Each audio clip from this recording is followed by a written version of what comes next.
What's poppin'? We late. I think it say morning on the thing, don't it? Monday. Okay. You feel me? We late. A little bit after 5. About to be 5:30. Uh, about 3 minutes to 5. Here on Monday. Hope y'all doing well. Anybody that decides to check in and join, whether that's the link send version, people that check in. You feel me? Either way. Um, we're gonna get into a few topics like usual, like I've been. Trying to be consistent as always. Trying to have a little fun with it. Talk about what I think about some of these topics. Today, we for sure gonna focus in a little bit on some of the shit that's going on in Ukraine. That shit was interesting to me. Just kind of just happening to read through the news and stuff like that. It's a lot going on, but that right now seems to be a pretty important topic and have some very interesting stuff that's going on with it. I'm gonna just kind of speak candidly and openly on what I think. But we're gonna start with the animals. Y'all all love the animals. Um, the source of this news is BBC News. I get a lot of news from there because I kind of like um, international news, variety of news. Um, I feel like I could pull a lot of American-based topics and stuff all on my own, so I don't really need to focus in on American-based media. That being said, oldest Pinguino, my boy was 32 years old. He done lived a lot of lives. Humboldt. Um, we're all devastated. The world's oldest Humboldt penguin, Rosie, passed away. He said it was sad. The zoo staff in the UK are mourning the loss of what was believed to be the oldest penguin in captivity, Humboldt penguin in captivity, after the death of a 32-year-old Rosie the Humboldt penguin. The grand old lady at the, what is that, Burlington Zoo? The Burlington Zoo. Um, I'd been there since the 90s. I'm assuming born there. I got a cough.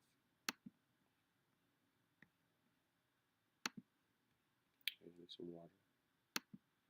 1 moment, please.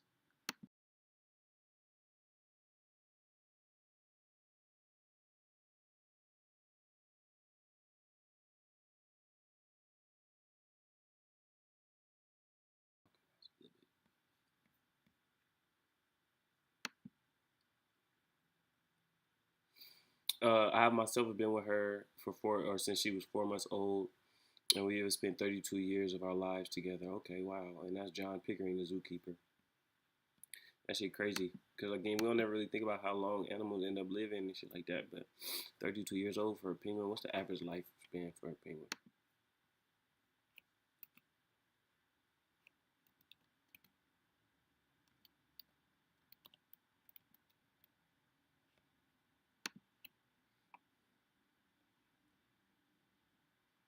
15 to 20 years. Okay, so it went about what 12 years over possibly for the max.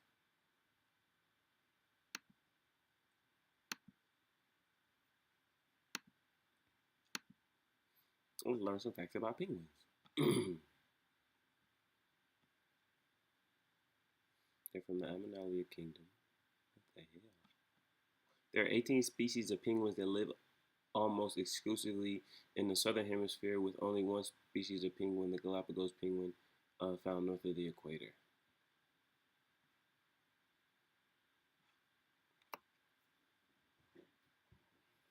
They vary in size and weight from 15 inches to 3 feet. Their weight ranges from 2 pounds to 88 pounds. Dang, that's a big penguin. The largest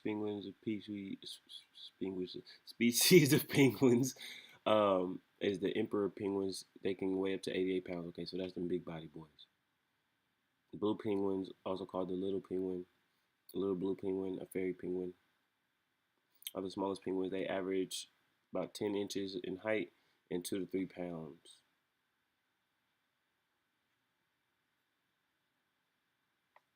That's crazy.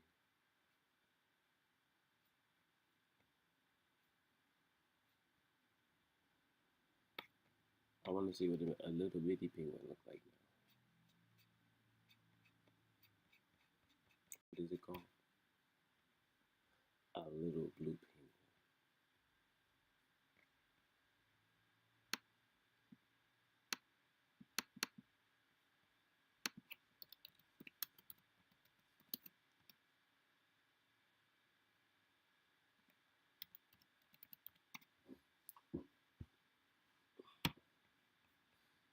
Okay, what is special about the blue penguin?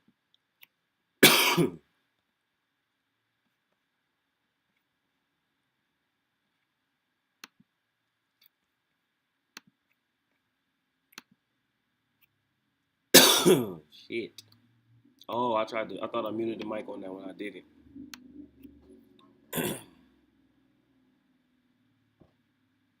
This penguin is characterized by its diminutive stature and the pale blue or dark gray plumage. So they little. I know, great, because they don't got fur, right?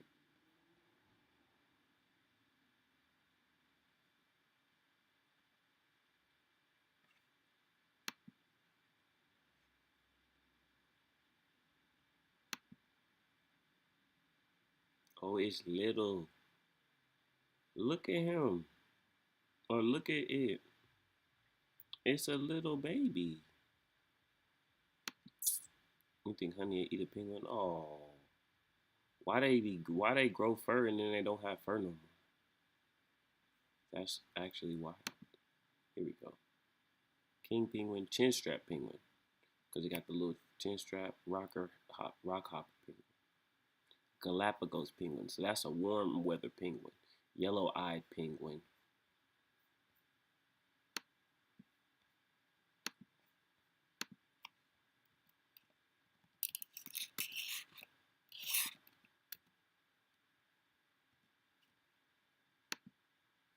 Let's look at the yellow eyed penguin.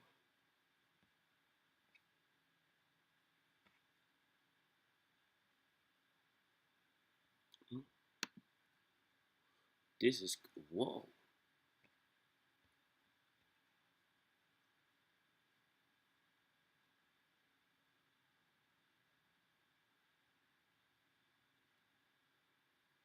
That's crazy. Medium-sized penguin.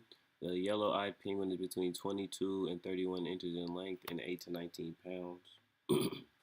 um, its yellow eyes and its head is capped by yellow with black center feathers bordered by a bright yellow band extending from the eyes to around the back of the head.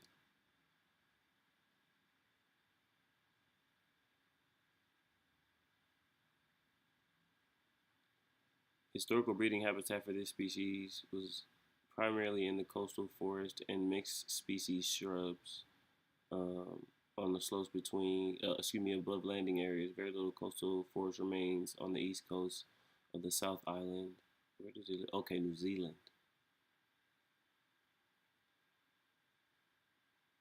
That's crazy.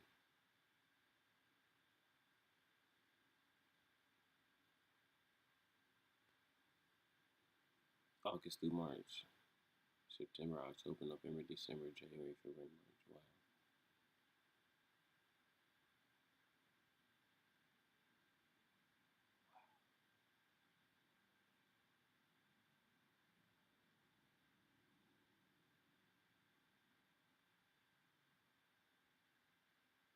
Yeah, right. I've been learning about that. Okay, so it says the threats: yellow-eyed penguin are seriously threatened by food shortages, resulting from sea temperature changes driven by global warming. Populations have also suffered loss of natural breeding habitat.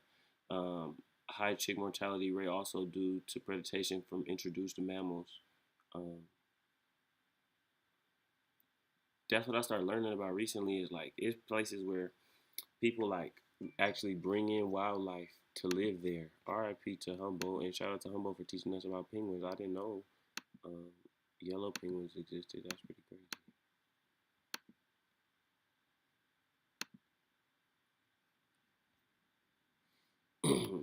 But like people like bring animals in. Like I was learning about deers recently being brought into like different parts of Texas and stuff like that. Um, and like even like hogs, when people bring hogs in to hunt them, if you bring the hogs in to hunt them, apparently they breed. They breed real fast. They reproduce real fast, and within how fast they reproduce, like if you don't get on top of the population and you bring them into areas that they not from, they like get out of hand. Like they the numbers grow real fast. So that's actually crazy when you think about it. Like seeing that, like again, these type of penguins end up, and again, it makes sense in a place like New Zealand. People gonna probably want to hunt and do all kinds of stuff and buy land. So again, like the more people buy coastal land and stuff like that too, it limits the freedoms that they have based on like living space and then predators, and then as well like the introduced predators. That's crazy as hell. This story was interesting too. So it says an unusual visitor recently caused a stir in a New York park. A 4-foot alligator was spotted on Sunday morning by the staff of the of Brooklyn's Prospect Park, reportedly nicknamed Godzilla. So they didn't seen it. The lethargic and possibly cold-shocked alligator was captured. He said he was possibly captured by the Brooklyn Zoo. My boy said, he said, man, get me out here. He said, take me to where is he at? Alligators are native, to the southeast of the United States, living in the warm climate states like Louisiana and Florida. How the alligator came to be in New York um, and in the lake at the park has been a mystery. The city has warned people not to release animals into the park, which it said was illegal. Yeah, nah, I can already see it. Again, you got that thing in there is growing. You probably think because you don't know no better, um, that it's gonna be like stay little like a little alligator that people have and shit like that. So you put it in some sized up shit and you keep feeding it, that shit is naturally just gonna keep growing. So somebody probably just went and go ahead and dumped that thing into the little lake, said it'll be all right. But again, like my boy said, I can't keep doing this because they like you see alligators when they go like when they sleep for the winter. Let me see.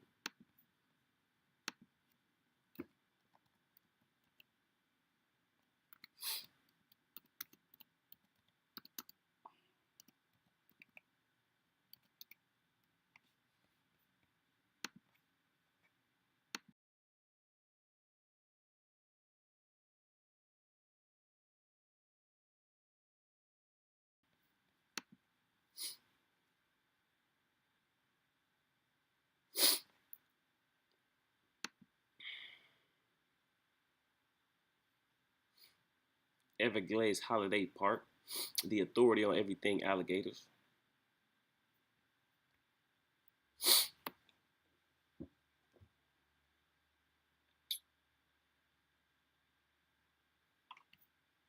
I like this.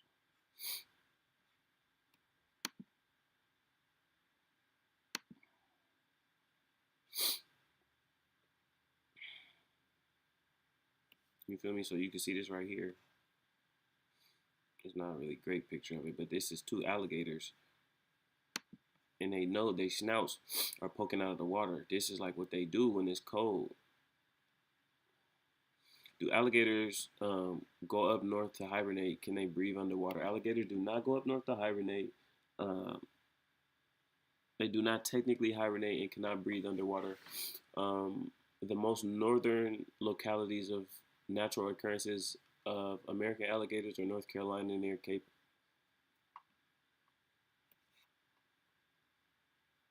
Hatteras,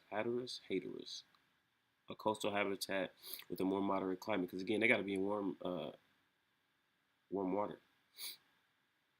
Um, from Carolina to Texas, and are also found in Arkansas, southeast of Oklahoma. They can become dormant, like that one possibly, and completely immobile under extreme cold conditions. Alligators presumably cannot live through a winter in northern states. Could global climate change result in warming trends that would let them extend their range? You should place alligators on the bottom of your list of things to worry about anywhere near the Beltway. I'm not aware of any definitive studies documenting extensive northern or inland colonization of alligators. It's colonies. Okay, so uh, animal migration is considered colonization, I guess, right? Because they're taking up new space. They're more prevalent in some regions uh, than they were several decades ago, mostly due to protective regulations that were begun with Endangered Species Acts in the 1970s.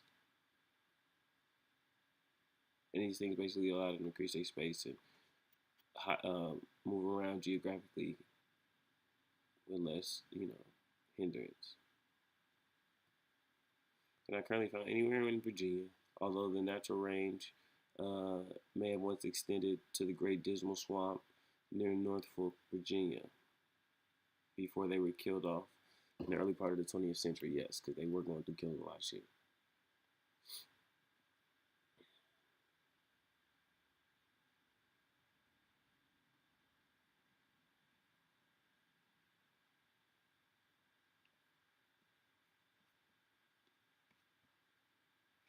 Okay, so this is who they was talking to. That's crazy. Imagine you just walk through the park, you see an alligator. The side eye he giving is hilarious as hell. He said, "Nigga, get me out." Yeah, y'all see me out here, man.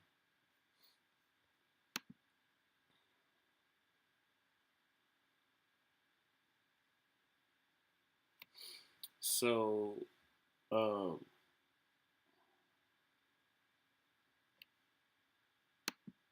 it's been 50 years since the 1973 Oscars, and with that, excuse me, and with that came this cool little fun fact. Marlon Brando in 1973 won the Best Actor award and declined the award, but he also sent a Native American activist, Shaheen Littlefeather. Um, Sunday, so yesterday was the 50th anniversary, so it was 5 decades since then. I'm gonna just read an excerpt from what she said. I think this was just cool, honestly.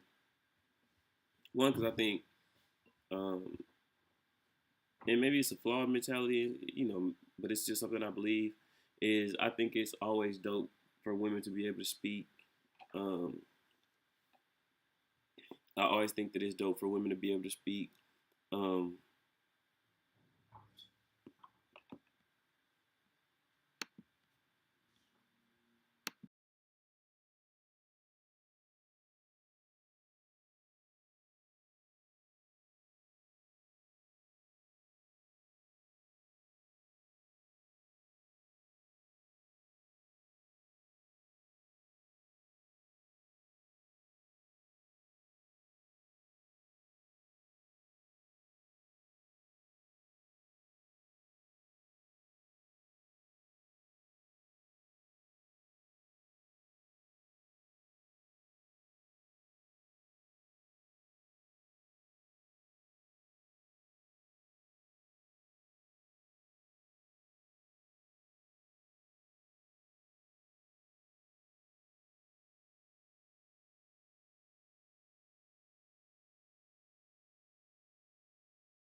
um, so yeah, like I said, I think that it's dope when women are given the opportunity to speak, speak candidly, the opportunity to take, a moment where the spotlight is supposed to maybe be on a man, and they're given the opportunity to step into that spotlight, so to speak. Um, and especially for the indigenous people, I think that's dope. Um, and I think at this type of time, you feel me? I think this was also a really dope thing. Honey over here giving me the blues. She's on punishment. She chewed up my sweater. Um, so what she said is, I'm representing Marlon Brando this evening, and he's asked me to tell you that he very regretfully cannot accept this very generous award. She began on to read a speech by Brando criticizing the treatment of Native Americans in the film industry. Um, Leatherfoot, excuse me, Littlefeather. I said Leatherfoot.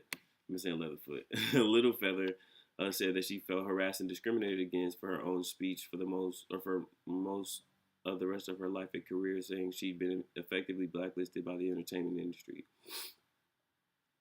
Um, in June of last year, the Academy issued "Stop It."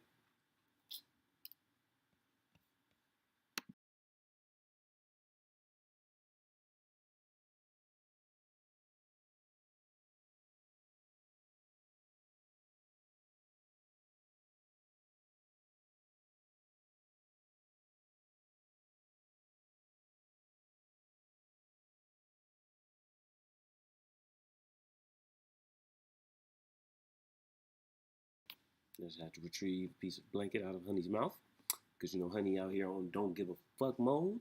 So she done went tearing up the sweater to tearing up her little cage blanket.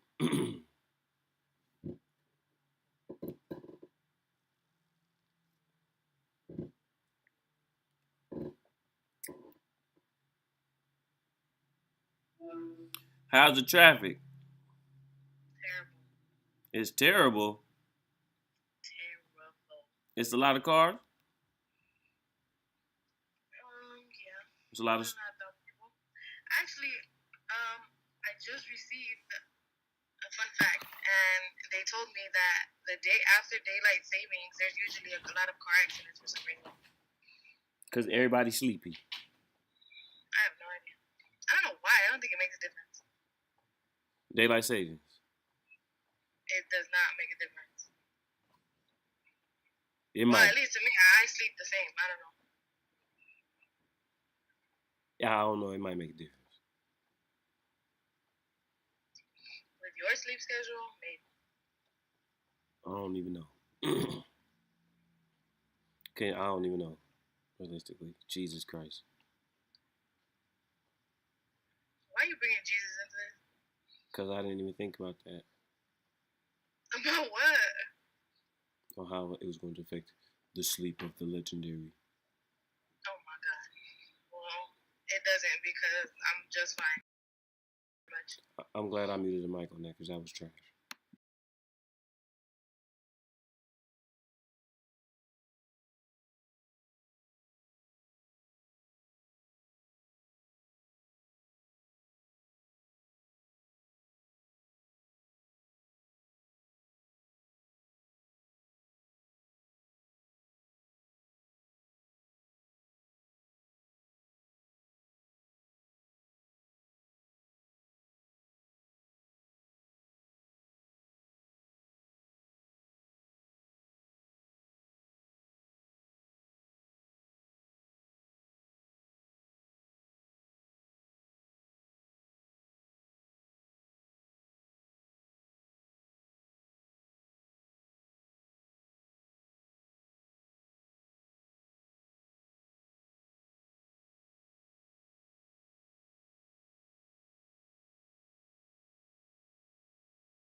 um, so yeah, Littlefeather says she was blacklisted. They sent her an apology this past June,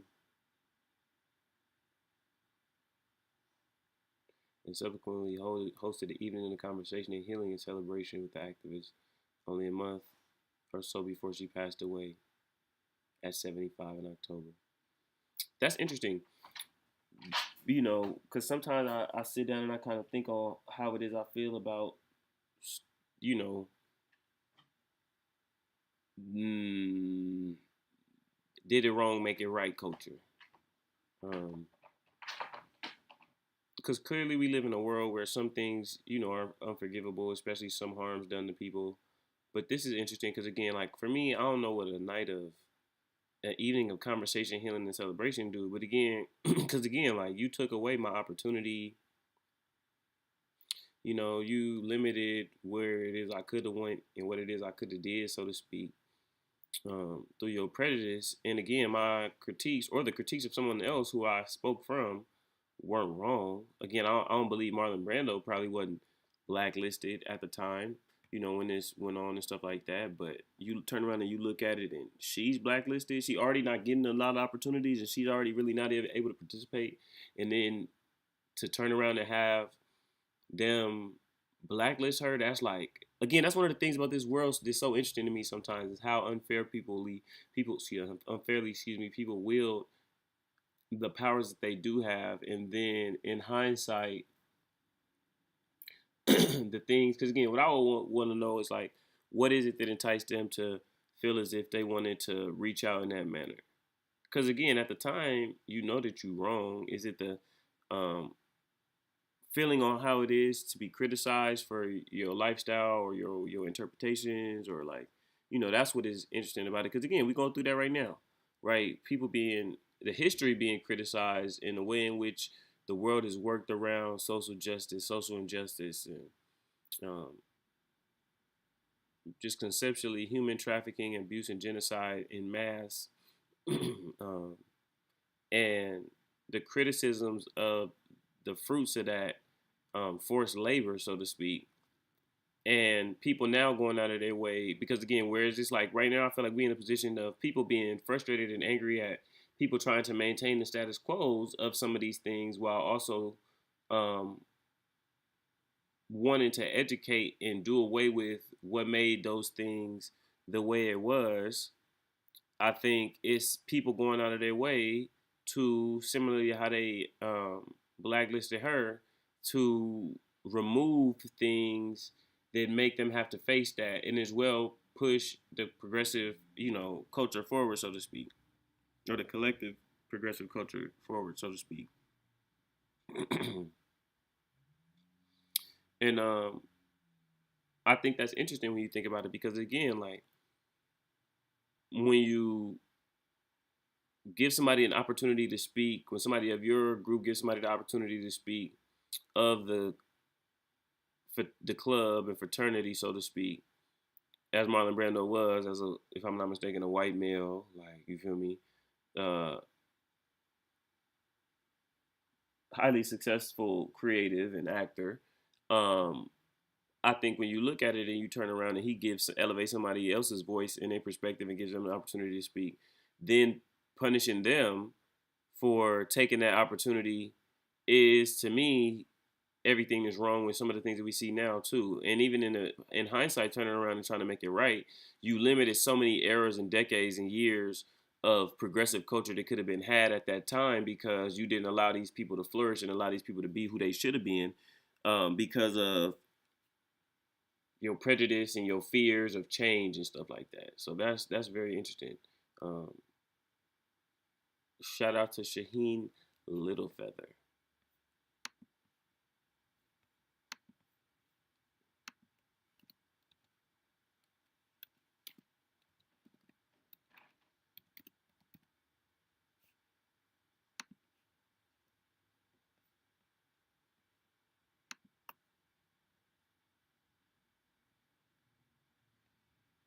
Oh wow.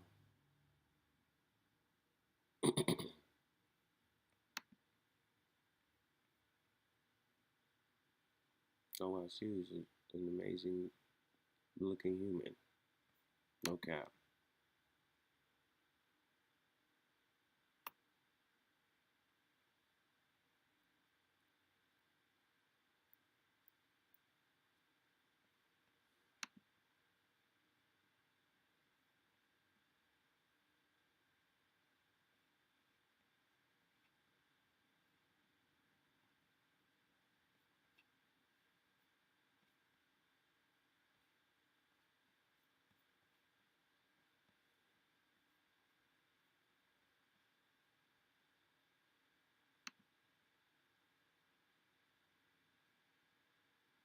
The '70s was a different place.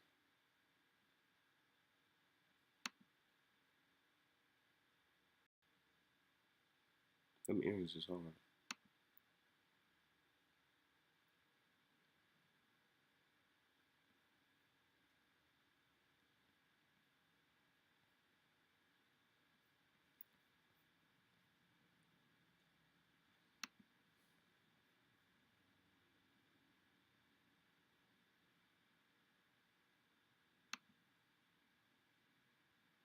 I became a woman of strength, a woman of grace, a woman of confidence, a warrior woman. That's dope as hell. Shout out to her. Shout out to Marlon Brando. I'm gonna check out a movie of his or something.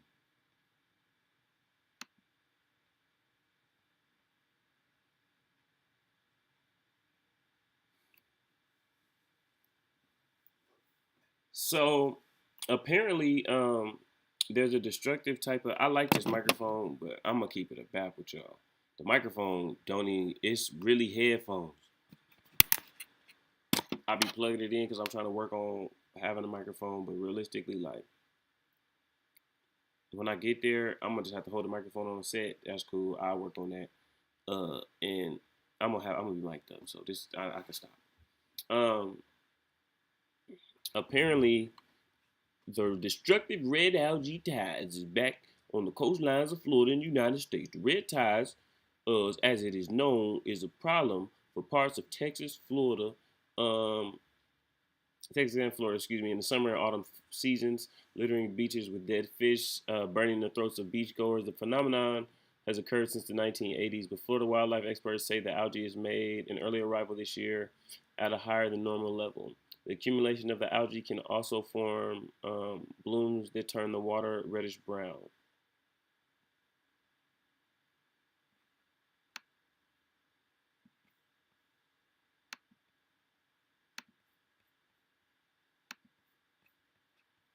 Let's learn about some red tides, baby.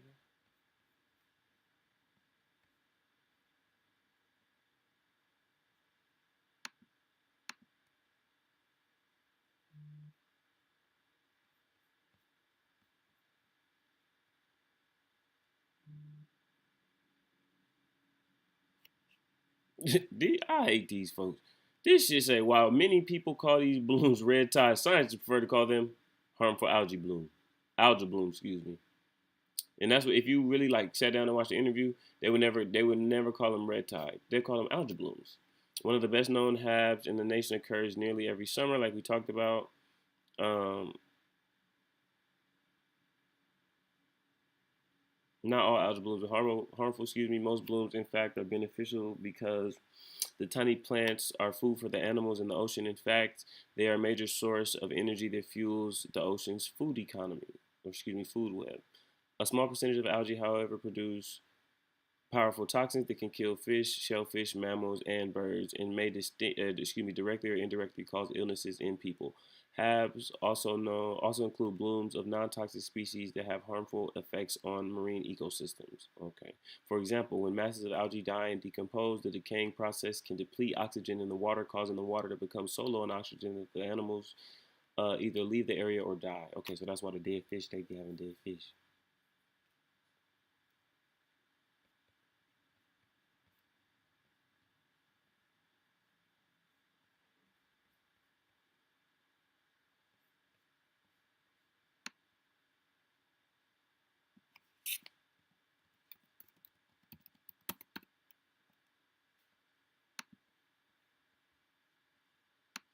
Okay, let's check out the algae bloom process in the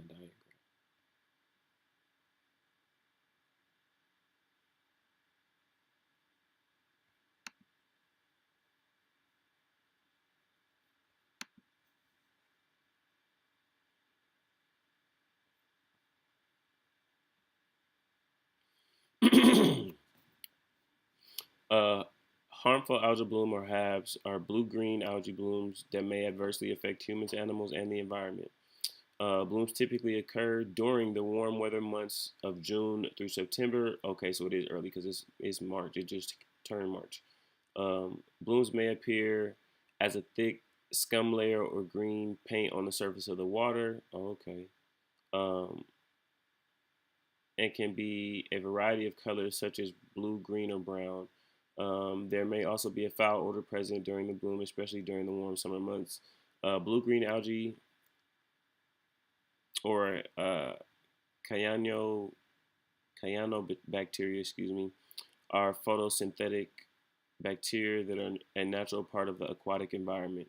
Blue-green algae are often present in lakes, in small or moderate amounts, but can grow and proliferate quickly in warm, fresh water that is rich with nutrients like nitrogen and phosphorus. This sudden rapid growth can cause algal bloom, or can be referred to as algal bloom. Harmful blooms have been a big issue in Finger Lakes over the past several years. In 2017, all 11 of the Finger Lakes appeared on the NYSDC harmful bloom notification page. In freshwater, harmful algal blooms are generally caused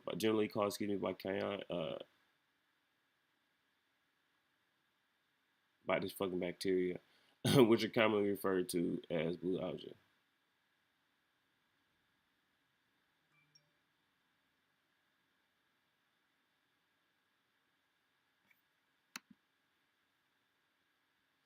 Okay, we came here for this.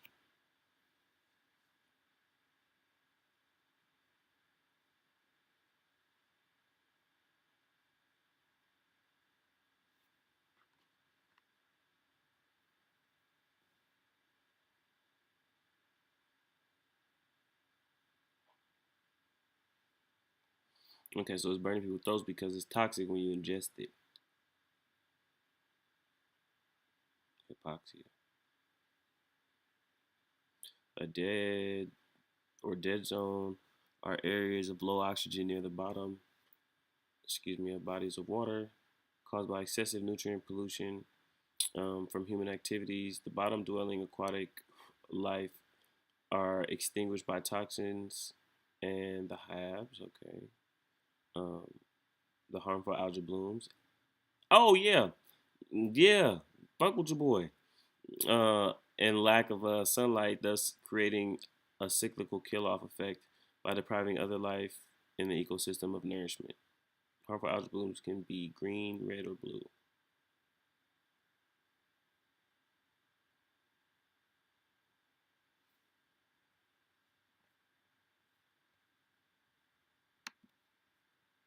That diagram didn't really give me what I was looking for.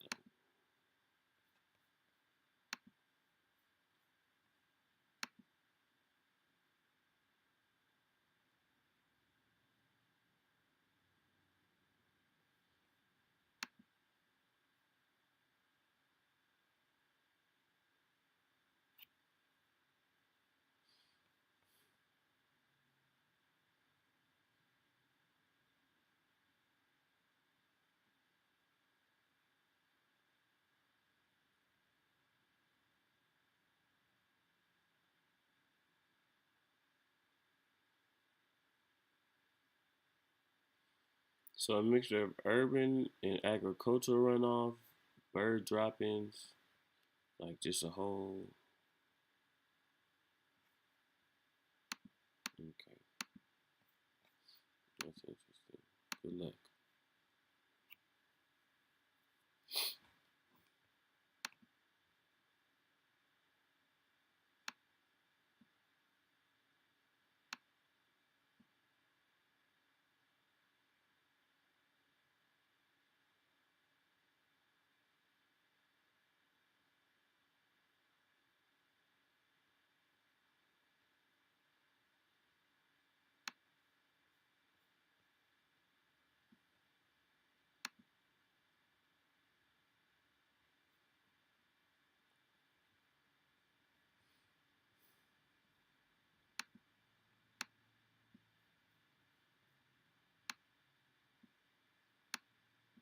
Okay, recently Greenland's temperatures, was the hottest that it was, or Greenland's reported temperature from this past year, or over the course of this past year, all the recorded temperatures or some shit like that, were the highest reported in 1,000 years, a study said.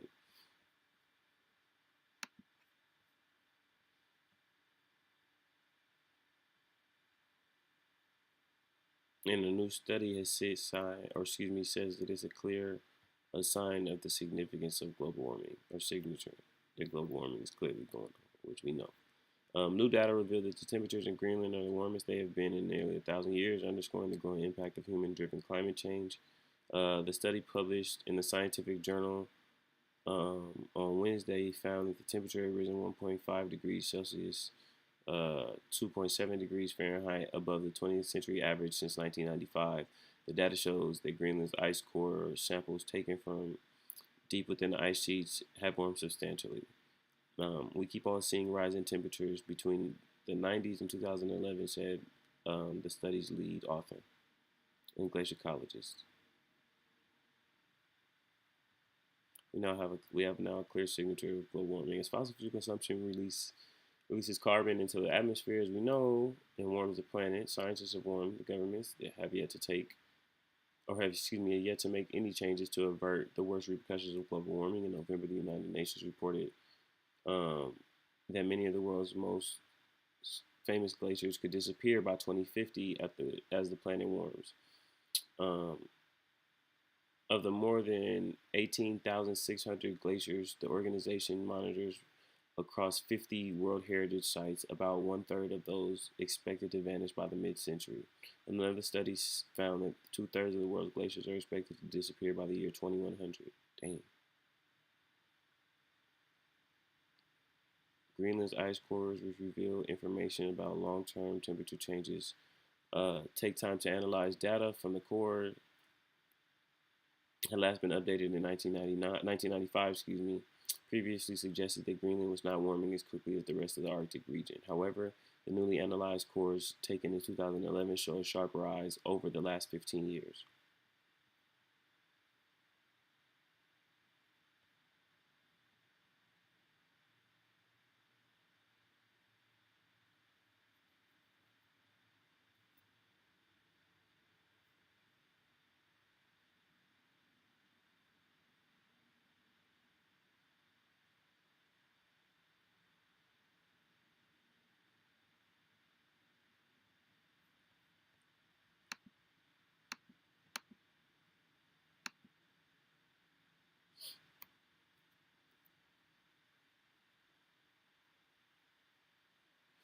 So right into a parent topic. This one says, why East Antarctica is the sleeping giant for sea level rise, which is a direct factor from, again, things like um, glacial melting and sea level rise, like it's like a direct correlation with that. Shout out to the penguins. I like this. We started off talking about the penguins, animals. Now we talking about a little bit of warming, you feel me? All connected. Similarly, you feel me? The penguins, glaciers is penguins for sure in Antarctica. And for sure, probably in Greenland too. Um,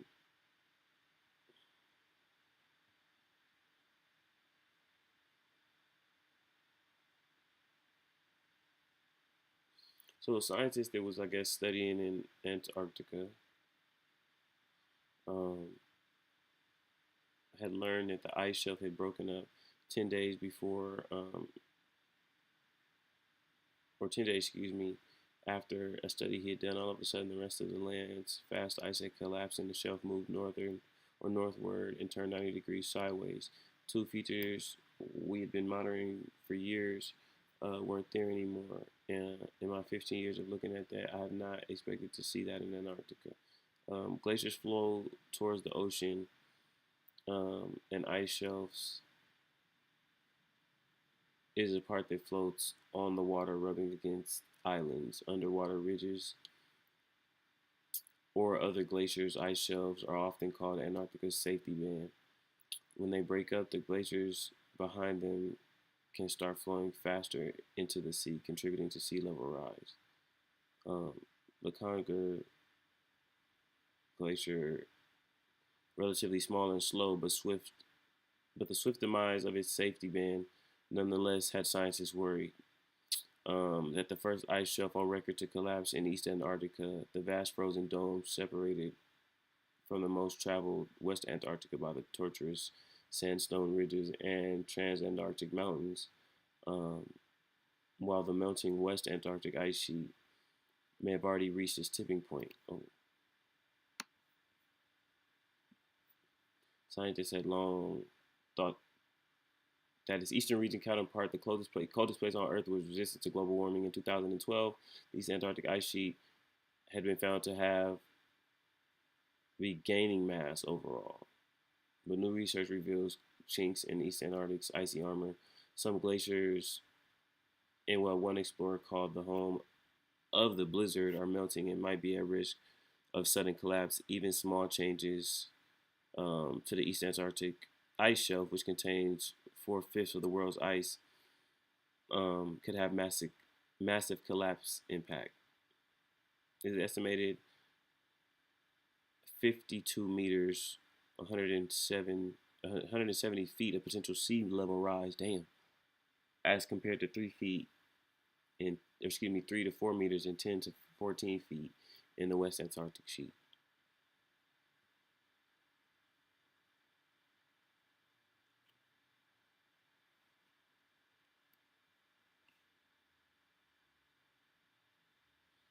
So this glaciers usually kind of like fall off slowly if they do, but this recent kind of change came after some of the most dramatic warm weather ever observed in Antarctica.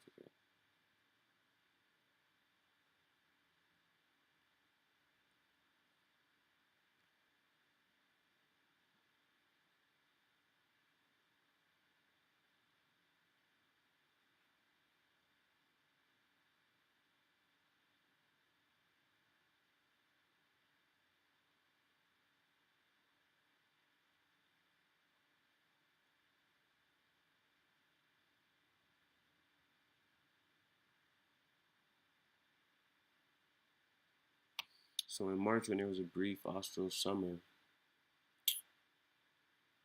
a heat wave brought mind-boggling temperatures to Antarctica.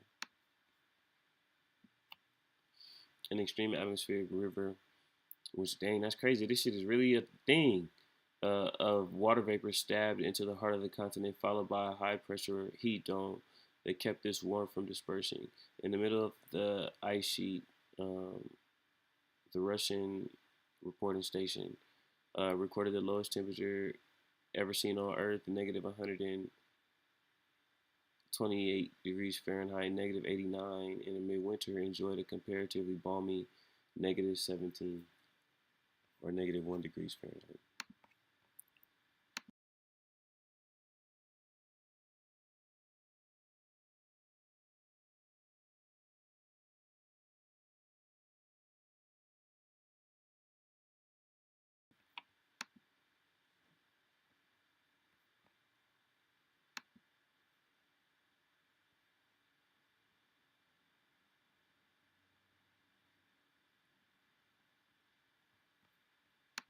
Okay, this is some shit for me to read on myself for this.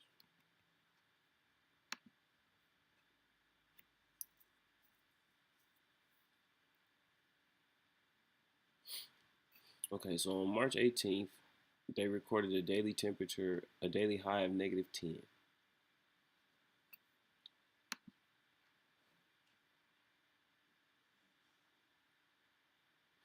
Based on the historical records, it says the normal high for like March 18th at the time, this was in 2022,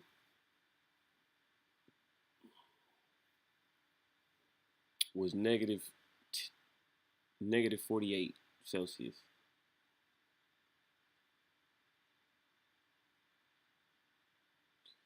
About 38 degrees warmer than historical average for that area. Damn. Talking about new record. You don't want to break no record like that. For the largest temperature excess above normal ever measured at an established weather station.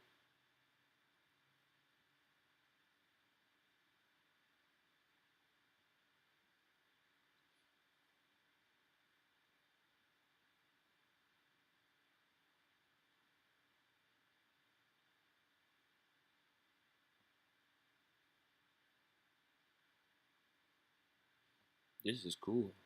Just seeing this information.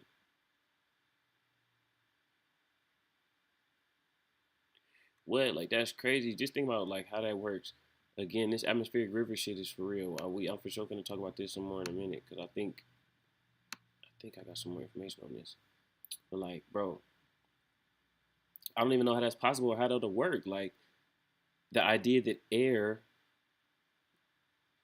can carry and continue to maintain its constitution, so to speak, from one area to another. And I mean, I guess this is showing it, right?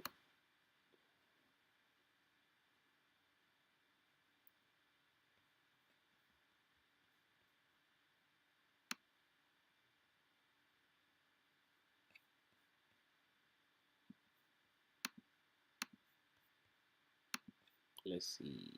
Let's see what we gon' see.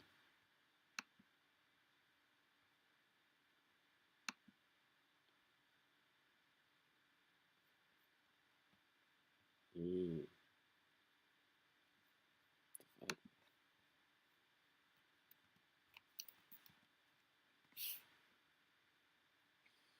That is incredibly crazy to see that limited amount of space. I mean, not limited amount of space, but to see that amount of space between.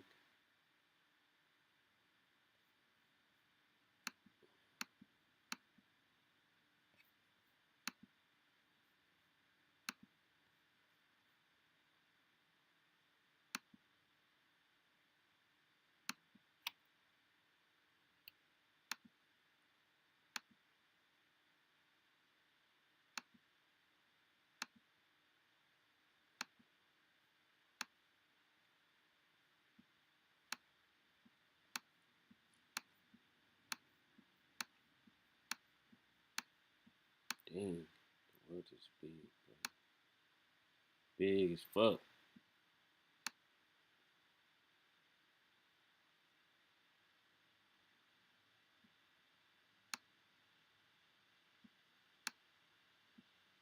Right? No, Earth is crazy because again, it's this much space between Argentina. Where is this? Like, I'm gonna hit it hard. I can hit it this up.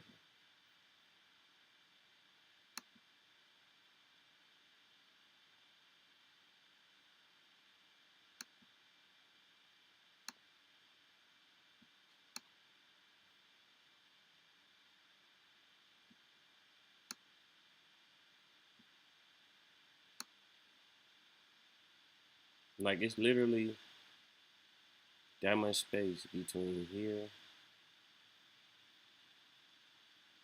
and here. Okay, see, and it is cold. This is why the German people in here.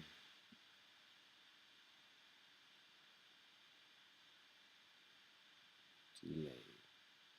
That's crazy, ain't it? That's crazy as fuck.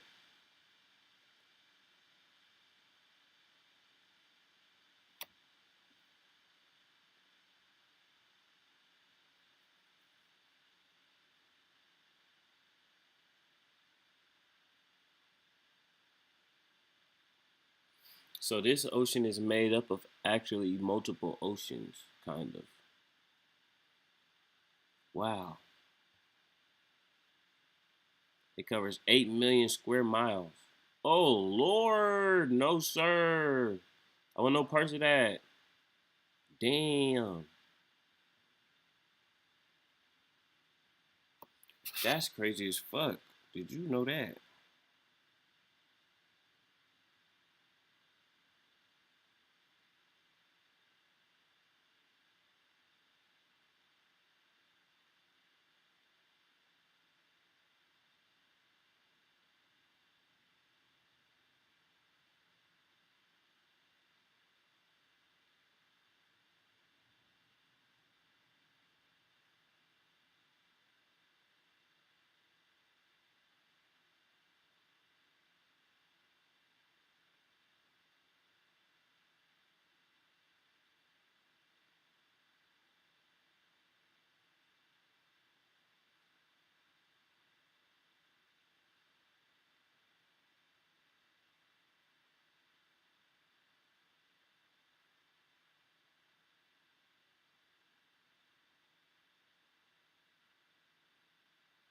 Mm.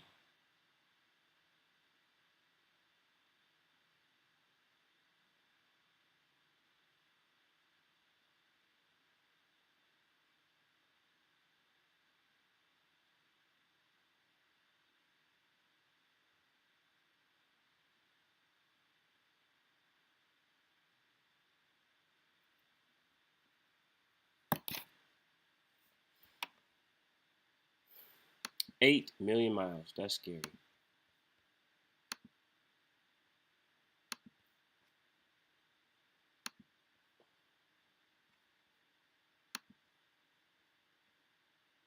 So with that being said, even though it's getting warmer, so I guess we gonna need to get flippers and fins. I be wondering sometimes, like, why we don't have fur. Most mammals, including our closest living relatives, have hair and coats, so why don't we?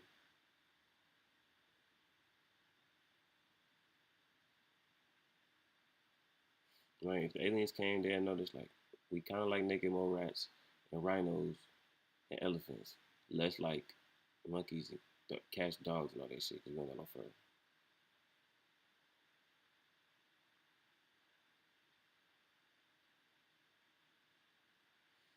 So maybe because humans' bodies needed to regulate heat, we began to develop out of having fur. I'm not interested in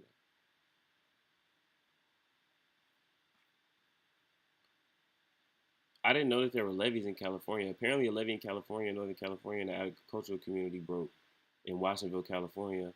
And strawberry crops uh, were forced to evacuate early on Saturday as a levee was breached by flooding from the new atmospheric river, just like we just learned about. It brought heat. It's an atmospheric river bringing storms to the West Coast right now. It's been raining every other week right now, dumb hard, which is good though, no cap. Um, atmospheric river has pummeled the state. Across coast, the Central Coast County of Monterey, more than 8,500 people are under evacuation orders and warnings Saturday. Roughly 1,700 residents, many of them Latino farm workers in the unincorporated community of Parajo. I hope I said that right. Um, Officers said that the river's levee breach is about 100 feet. Dang, 100 feet wide. Oh my God. I hope they didn't do them people like New Orleans. Crews had gone door to door Friday to tell these people to leave before the rains came, but some stayed and had to be pulled from floodwaters. Dang, I hope they didn't do them like that.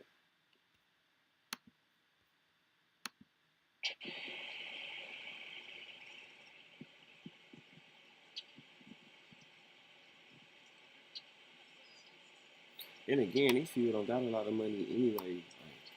And that's what I'm saying. Like, one thing that is so increasingly important that I think people is missing these days is like, bro, we spend a lot of, for example, like here, bro, California, we spend a lot of money, bro.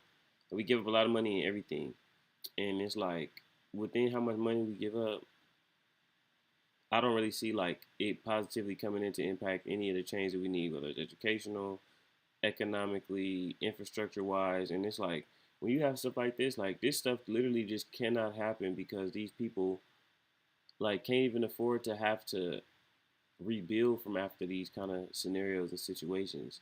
So, this is interesting. Hopefully it was an accident.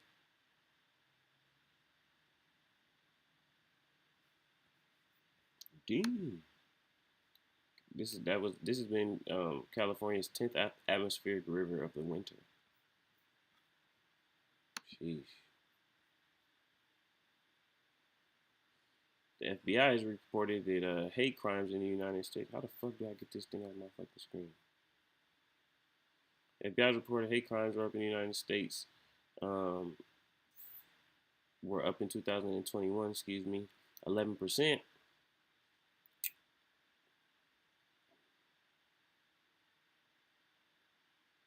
64 were based on race. 64% were based on race.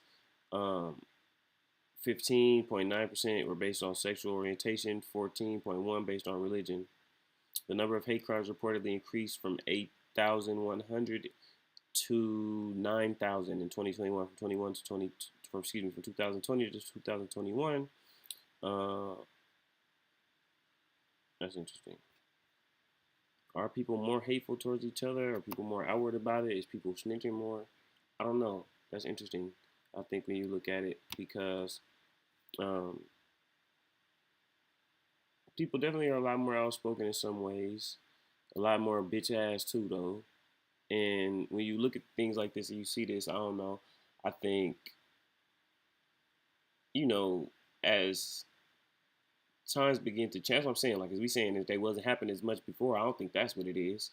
Um, I think that people are more encouraged to speak up and to not feel like they, regardless of the status quo in the way that it is, and the prejudice that's out there, like to not speak for themselves and stand for themselves, I guess, is really more what it's about. That's so interesting, though. Um, even the idea of a hate crime, though, like, kind of again, that make it right um, mentality, the hindsight make it right. Excuse me, mentality that comes right now in this era, where it's just like before hate crime. This is also shows like I guess some kind of thing is changing, at least in terms of the intake of what police will factor in and stuff like that. Because again, like when did hate crime even become a hate crime? Because it that shows just like that they think outside of themselves, respectively, I guess, or maybe not. Because I don't even believe that a hate crime would have been considered something like that in the '70s, like a hate crime. Probably hell no. That's interesting.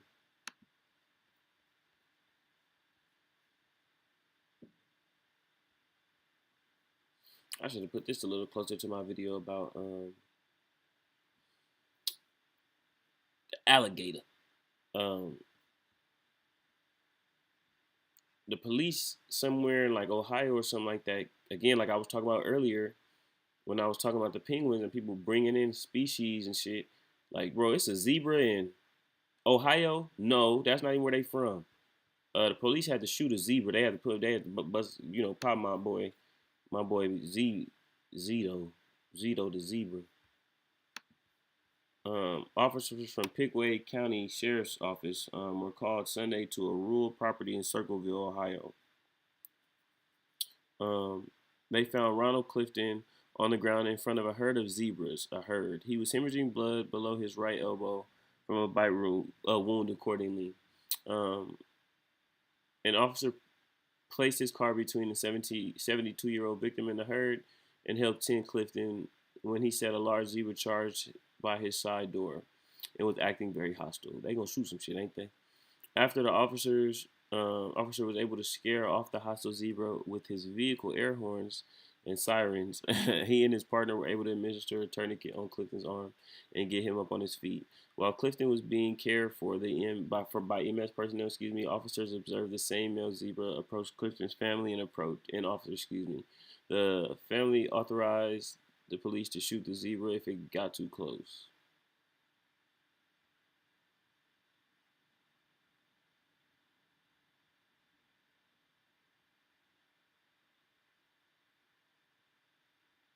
Dang, she shot it in the head with the shotgun. I guess that's I guess that makes sense. Man, my boy wasn't going for it. He said, nigga, I'm a zebra, bro. I'm not supposed to be in fucking Ohio. I'm not supposed to be in fucking Ohio. Yeah, I'd be tweaking out too. Go ahead, send me back to the lobby, boy. Um, Nepal has banned solo travelers after years of people going missing. Nepal is home to 8 of the world's tallest mountains, but is also known for its beautiful rural trekking regions. While the trekking industry is one of the country's biggest money makers, um,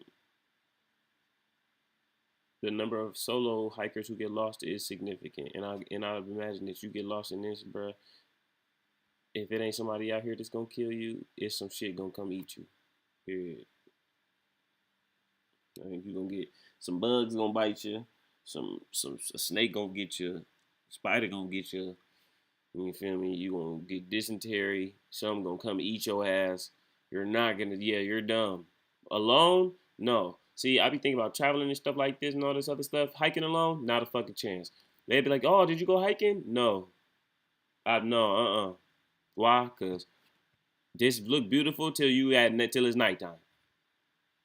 It's beautiful till it's night. Then it's nighttime, and now you hearing shit out here roaring and shit. Now it's Jungle Book. And you are not Mowgli. No, sir. Um, in addition to challenges causing hikers to go missing in rural areas, unlicensed tour guides and companies also are an issue. Excuse me.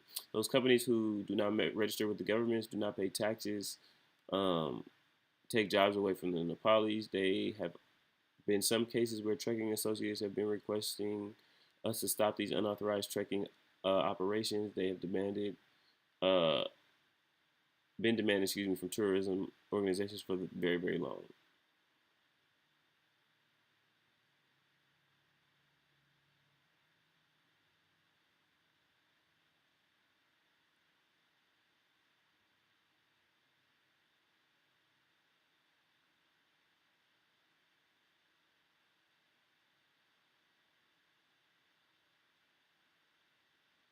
So whereas before they were okay with like hikers and trekkers going through the region and they were fine and self-sufficient, now because everything is about see the world. Not there's nothing wrong with that, but but overextending again a little bit your boundaries, out kicking your coverage a little bit. You got people who is not trekkers and not survivalists in that manner going out there and doing that shit too, and then they go alone.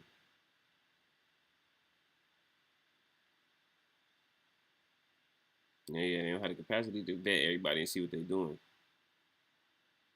which is why they got to enact a blanket ban.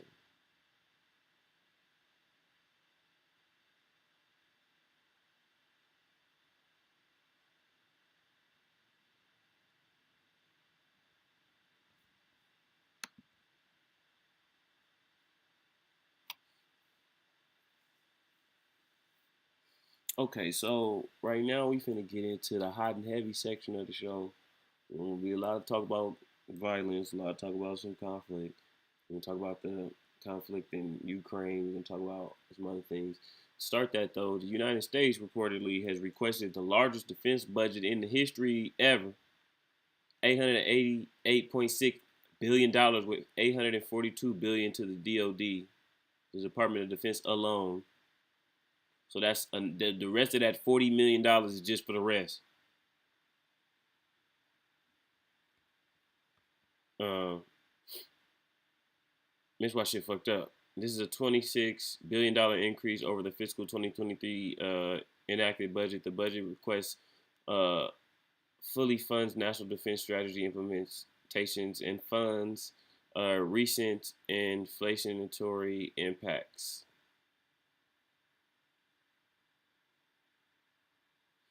Um, Deputy Defense Secretary Kathleen Hicks said it's the most strategically aligned budget in history. Nowhere is that alignment more pronounced than in the seriousness with which the budget treats strategic competition with the People's Republic of China. This budget delivers combat credible joint forces that are the most lethal, resilient, survivable, agile, and responsible on the planet. It's a force aimed at deterring and, if called upon, defeating threats today, tomorrow, and even as the threats themselves advance.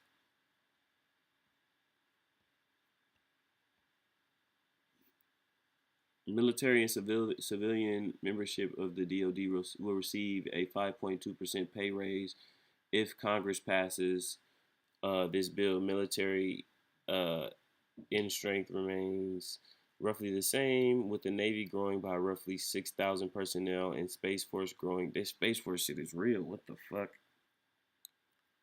Growing from 8,600 to 9,400 overall. The military will be set at a 2,074,000,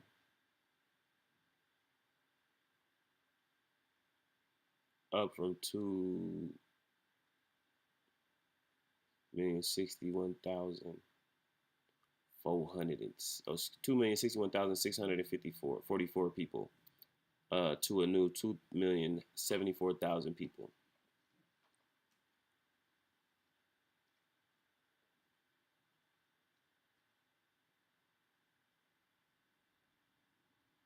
Bro, the Navy, bro, 255.8 billion.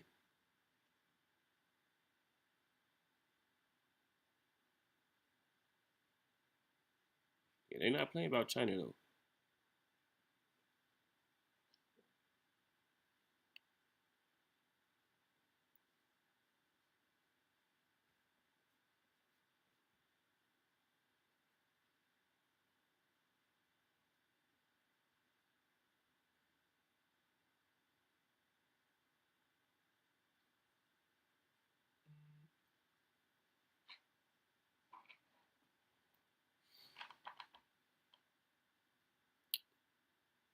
And one of the hidden reasons is between terror group threats, Iran, North Korea, Russia as an immediate threat, and China growing to rival the United States on par or superior. Um, this is why this is all needed. We will invest over $6 billion to develop, modernize, and procure lethal air power. This includes 83 Joint Strike Fighter jets, um, which is going to be planes look like this.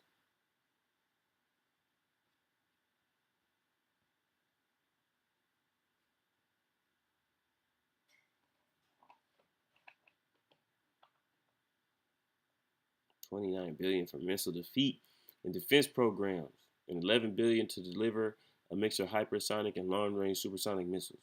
Billion, I think I said million.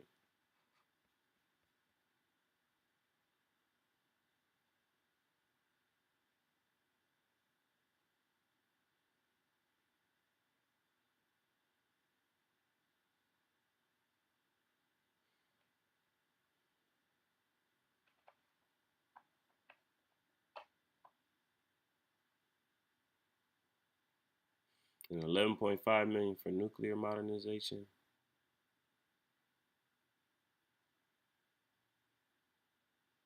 The Marine Corps getting $13 million in amphibious vehicles.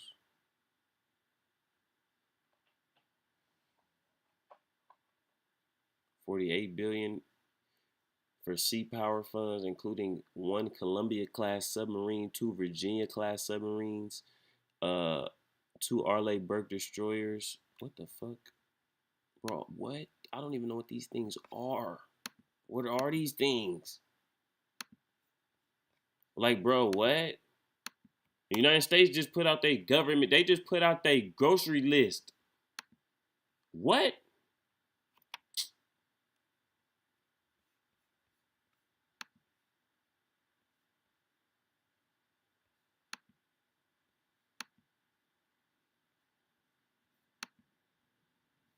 There we go. That's a good picture. How many of these? Two. Okay.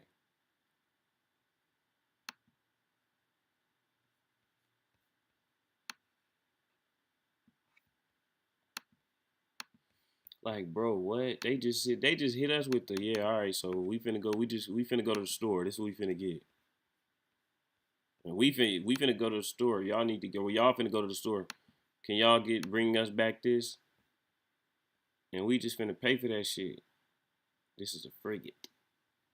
Constellation Cat class frigate. So this got guns and shit. Man, a little helicopter right there on the front. Okay. Alrighty. Yeah. That's interesting.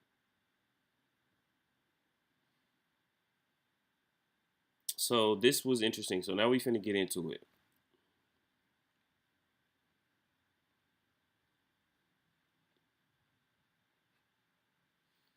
Um, Russia is using one of the Ukraine's bloodiest battles to decimate the Wagner group, um, as its boss started a feud with military leaders, experts say. So earlier, as I was loading myself up and kind of teeing myself up to get on here, um, I was reading about Ukraine. It seemed to be the topic that popped out the most to me, and just kind of reading through and what's going on over there. Because again, like what I'm realizing now is, it's like I was just with my coworker the other day, and he was on this site, and the site alerted my understanding to the idea that there's actually sites deeper than the internet that we search that will give you access to see a lot of what is going on in the world. A lot of the stuff that is censored, kept away from people, that people don't want you to see, but certain times stuff that you may need to know what's going on out there. Like lately, I've been into a lot of documentaries about some of the things that are going on militia wise and um, conflict wise, and as well, Ukraine has been something that has become a central topic. It's something that's become a prevalent topic, and um, some of the war crimes that are going on with this specifically at the moment are pretty interesting and pretty crazy. And just reading about how they're going through, and then as well the people that are being implemented from off of these stories. Going to have a story about what they're doing, especially this group too, with the prisoners, people who are in jail in Russia.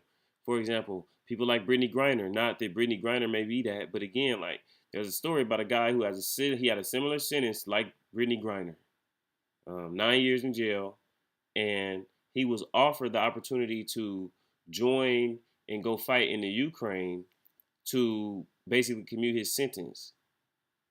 We'll find out what ended up happening and shit like that. But the idea of that is crazy. But this Wagner group basically is a mercenary group from Russia. Russia is using this group to fight for the city of Bakhmut or Bakhmut. I don't know how you say some of these names. We back on the name thing again. Spelling bee, reading comprehension game. As a way to heavily weaken the mercenary forces that once boosted its army, but has become increasingly critical of the military leadership, according to the Washington, D.C. based Institute of Study of War. The battle for the eastern Ukrainian city has become one of the bloodiest since the Russian invasion began. And the Wagner Group, which has tens of thousands of mercenaries and former prisoners deployed in Ukraine, is heavily involved in the fighting. In an update on Sunday, the ISW said that Russia's defense ministry is likely using the battle to significantly reduce the Wagner Group as a feud between the to escalate, which is so interesting. Like the idea that inside of these wars, there's so much politics and so many other things that are going on.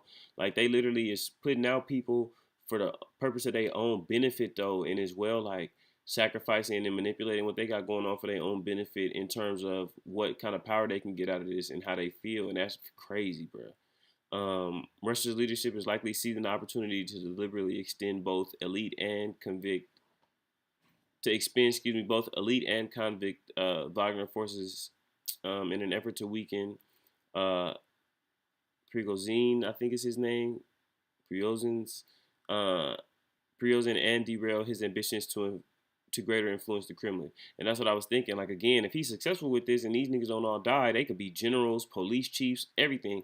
And again, the same way that Putin used that shit to get power, they can turn around and use that power to go against him, which is so interesting. That dichotomy of needing them to benefit you and to take up the land and stuff like that. Because again, this is very much so about land. They want to take this land and they killing up all these people and stuff like that, so they can take and move their people into there. They can take and control that land, occupy the space with money from illegal occupation to legal occupation. When I say illegal occupation, I mean like, you feel me? Um, Legal occupation in terms of taking in the money and shit like that, or taking in the land over and just moving into the space, and then illegal versus again like the people that are coming in from that country that are doing illegal things and how they'll be able to take over and control things as well.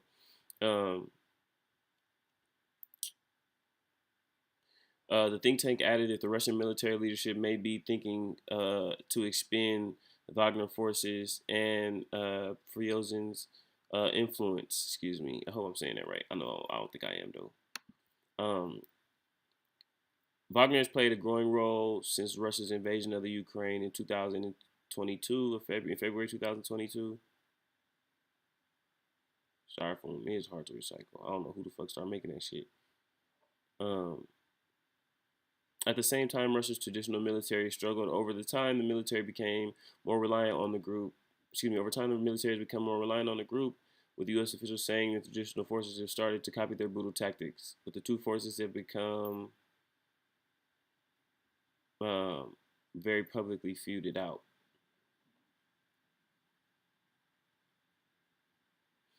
With the limited equipment that the Russians have, the issue starting to become that they got to share ammunition and equipment with the Wagner mercenaries, as well as they're clashing over who should get responsibility and credit for some of the victories that the Russians are having as a collective, even though they're collectively operating as two different entities in one.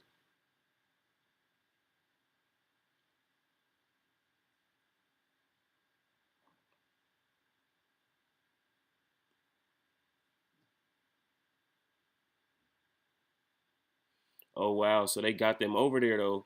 Dang, this shit is shiesty, boy. It says President Vladimir Putin has started to distance himself from Prig. We don't call my boy Prigsy from my boy Prigozzi. You feel me? Wagner said that the leader had cut him off. While he out there, and that they were denying ammunition to the group, calling it an attempt to destroy Wagner.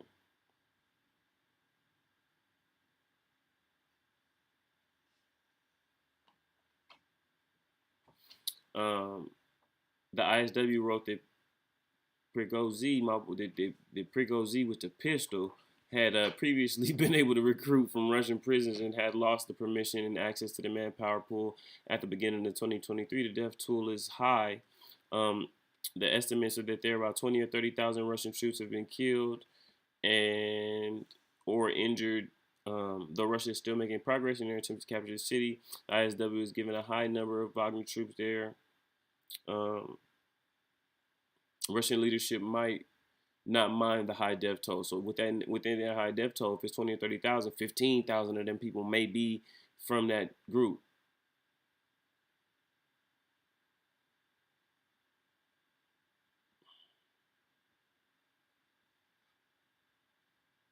And then again, they might be allowing them to take high casualties because they want to erode the forces. You take capturing the city, and then your military forces be weak.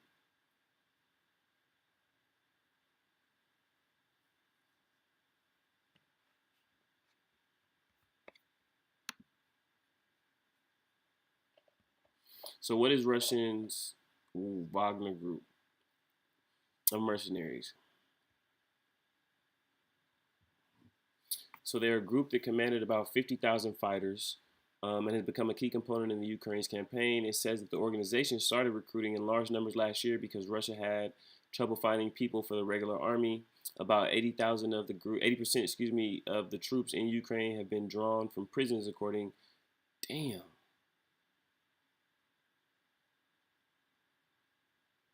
Before Russia's, and again, right? That's cool. That's cool because not cool, but okay. Because again, you got people who are just Russian shitheads and like how it is here, right? But again, like them other stories. Before Russia's invasion of the Ukraine, it is thought that Wagner only had 50,000 troops. 5,000 troops, 5,000 fighters. They were mostly experienced former soldiers, many of them from Russia's elite regiments and special forces. Although mercenary forces are illegal in Russia, Wagner Group registered as a company in 2022 and opened a headquarters in St. Petersburg. It is openly recruiting in Russian cities, billboards, uh, in Russian cities on billboards, and is being named in Russian media as a patriotic organization. The Wagner Group has been heavily involved in Russia's efforts to capture the city of Bakhmut in eastern Ukraine. It says that the troops have been sent into attacks in large numbers over open ground, with many killed as a result. After Russia claimed to have captured the city of Soledar near the city of Bakhmut, a row broke out between the Defense Ministry and Wagner's group over who should get credit. At first, the Defense Ministry did not mention Wagner Group, and then turned around to concede that the mercenaries had played a courageous and selfless role. The group was started um, by former Russian military officer Dmitry Utkin, a veteran of Russia's war in Chechnya. He is thought to have been Wagner's first field commander and have named it after his former radio call signal. Okay. The head is Zinzi uh, Yevgeny Prigozhin. A rich businessman nicknamed Putin's chef because he provided catering for Putin. Okay, these niggas is scary, man. Um, Again, the nigga that was the chef is the running a mercenary organization. He first started operating in the Russian annex of Crimea in 2014.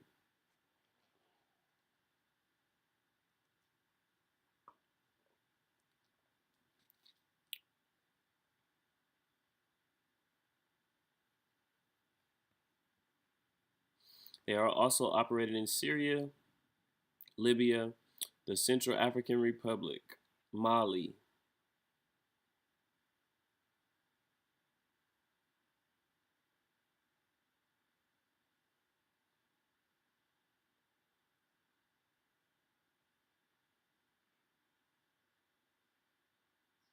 So companies just like running little mining organizations and all kinds of other shit. Got these folks in here keeping this shit in order and doing all that stuff, and they getting paid hella money. I don't get too much into the crimes, but that's interesting,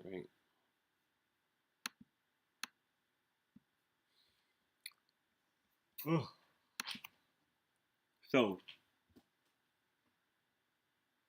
to go along with that, and it talks about some of the stuff that's going on in Ukraine. This video was crazy. I found this on the Washington Post, New York Post.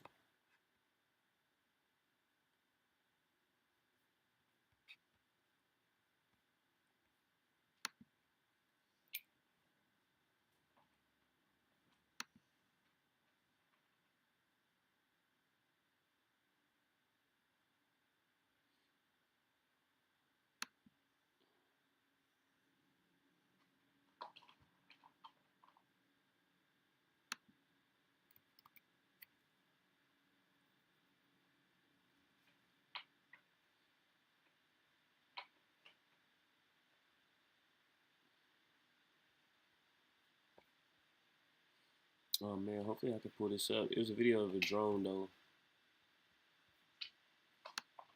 flying down and dropping a bomb on goddamn and blowing up a tank. That shit was crazy. Just the process of flying. It looked like some shit out of Call of Duty, like.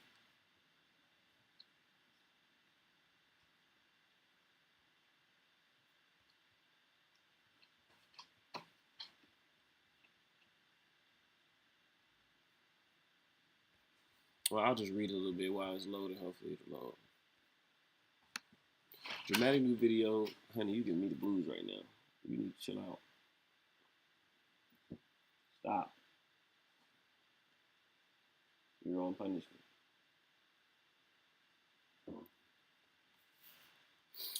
Dramatic new video set to the tune of featured in Pulp Fiction.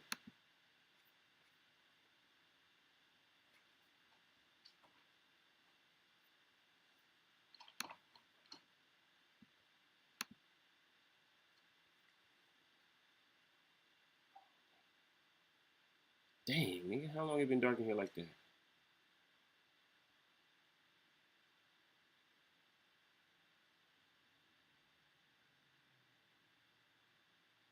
Okay, it's probably in the last few minutes. Okay.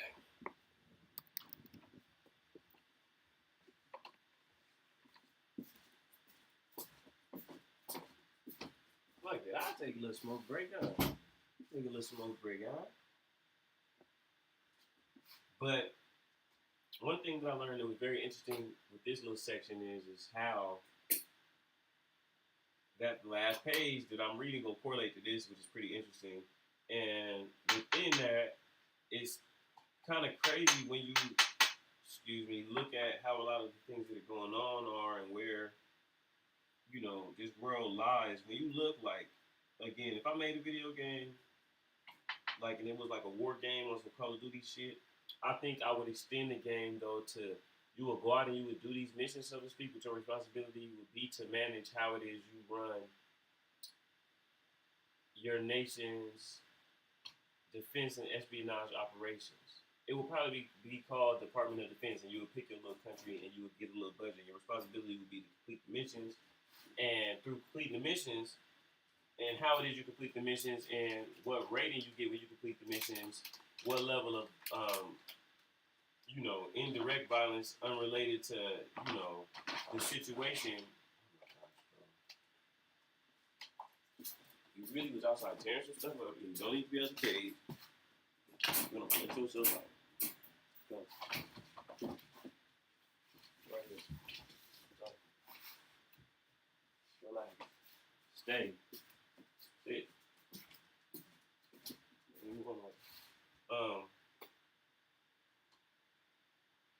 And based on how you handle them kind of things and indirect things that happen, it would also give you a rating and give you a certain amount of money to be able to do stuff. And then again, like on some Call of Duty shit, when you get in on missions, just like big missions and stuff like that, and you help, how do I say, you help thwart big things, or if you decide that you want to be like a organization that is going to operate on the opposite side of the morally right, so to speak, you would get paid what it is you get paid from that as well. But this is interesting because when you look at, give me that, honey, you just do bad. And if I wasn't doing my little show, I really would put you back in the cage. But you lucky. Y'all, honey, you thank the streets, thank the people, thank my ambition for getting up cage. Because your ass was so gonna be up in that thing, boy. Whether it's you looking at this and mercenary groups and how they factor into the greater structure of the military being able to succeed and carry out their operations, when you look at espionage and things like what China got going on and stuff like that, you look at just fighting wars and conflict and stuff like that, you look at that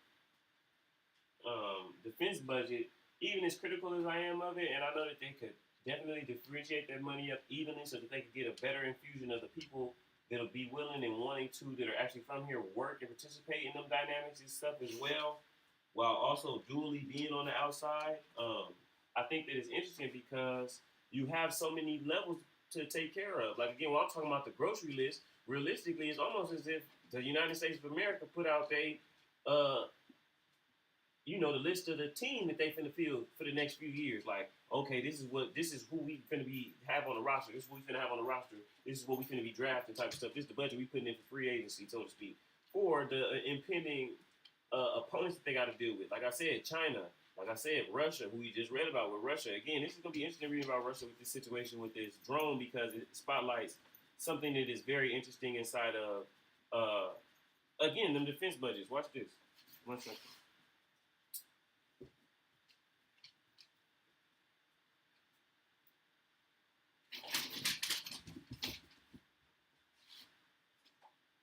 Oh, you played. Come here.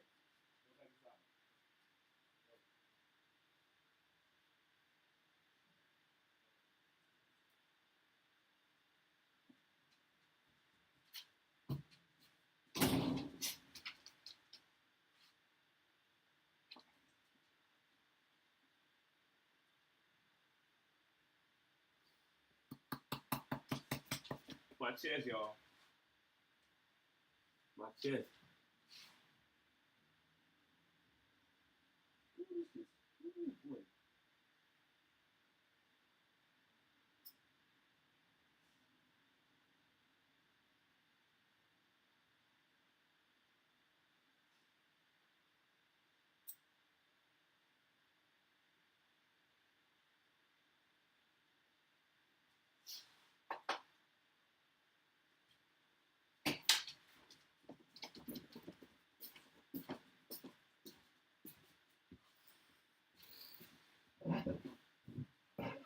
Oh man.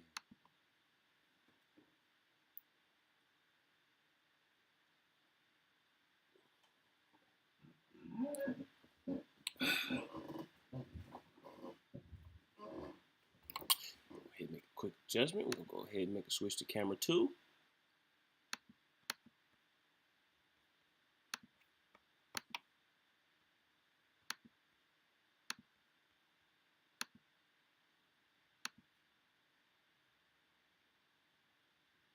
We're not gonna make a switch to camera 2 because camera 2 dark as a bitch. We'll go ahead and stick with camera 1.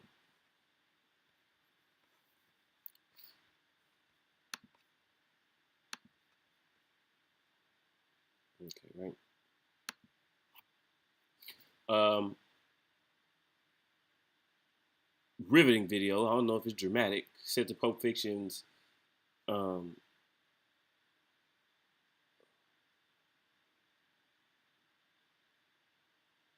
okay, just I guess set to the tune from Pulp Fiction. Shows a moment a Kiev kamikaze style drone stalks a Russian tank as it struggles in vain to outrun the unmanned drone. Okay, so they knew that they was getting chased by the drone. That's crazy. I'm gonna have to pull out the chopstick and shoot that thing down. I guess that's not, but you can't really waste ammunition trying to shoot that thing down. They probably was out.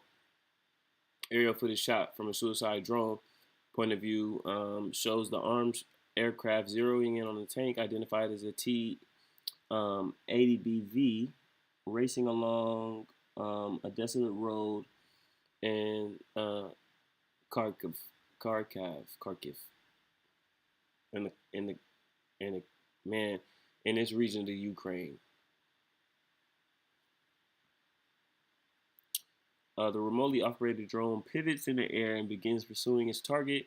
In the recording set to the jaunty tune of Dick Dale and the Dale Tones, 1963 song that made the popular cult classic Pulp Fiction. As the chase heats up, the drone descends to an altitude of just a few dozen feet above the ground, flying almost directly over the tank. Moments later, the screen fills with static as it makes contact. The security service said in a tweet Saturday that special agents destroyed another tank. The Russians tried to escape, but they weren't very successful, and we will continue to destroy their bitch asses uh, until this victory is complete. Each of these tanks cost about $3 million, so they blew up $3 million right there. The Russians have reportedly been heavily using Soviet-era T-80 and 72 tanks to wage war in the Ukraine. Since the start of the invasion, nearly 3,400 enemy tanks have been either destroyed or captured by Kiev forces. According to the latest information Ukrainian Defense Ministry posted, they couldn't verify that figure, but Russia has reportedly lost half of all its operational tanks since February 2022. Moscow believed to still have thousands of tanks in reserve, but more than likely, many of them have not been maintained properly over the years, and many now aren't fit for immediate action. In the future, facing critical shortages, Russia's military has resorted to modernizing crumbling 60-year-old tanks. Some 800 of the rusted out armored vehicles have been taken out of storage and shipped to repair plants in Serbia. To be upgraded and fitted with new equipment to make the military relics battle ready. So again, right, United States investing, and again, like this may speak not so much to the ineptitude of what their military got going on, but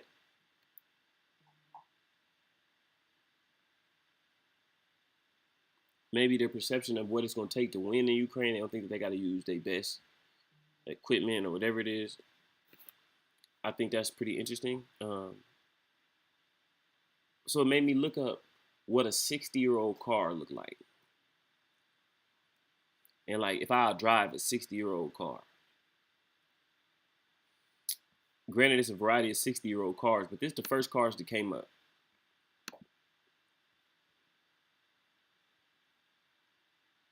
And again, though, realistically, like,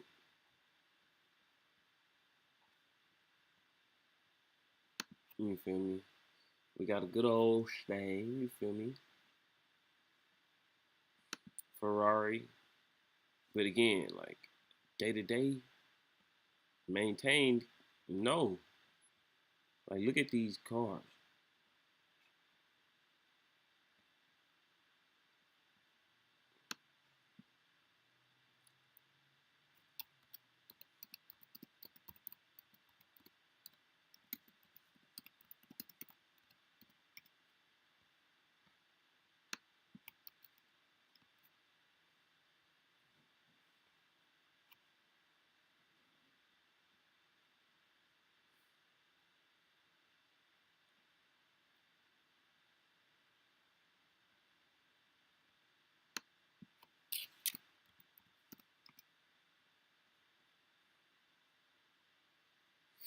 You know what I'm saying? Like, I guess if you riding just on like regular everyday people, then these is fit.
So the T-90 tank like 32 years old.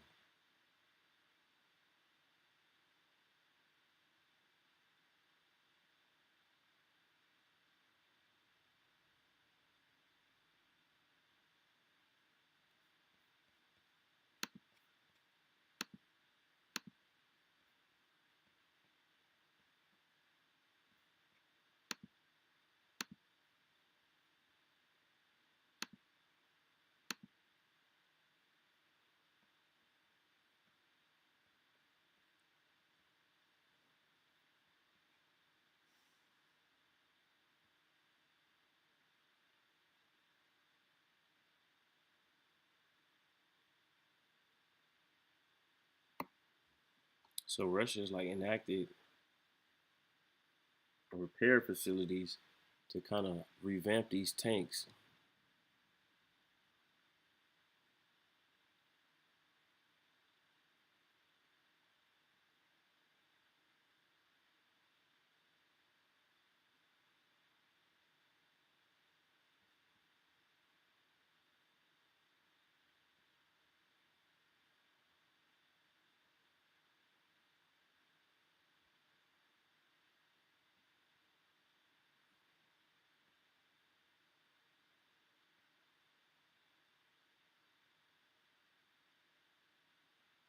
So after they suffered a good variety of defeats, they brought these tanks out of storage. They said, "Yeah, bring them bitches out. That's crazy."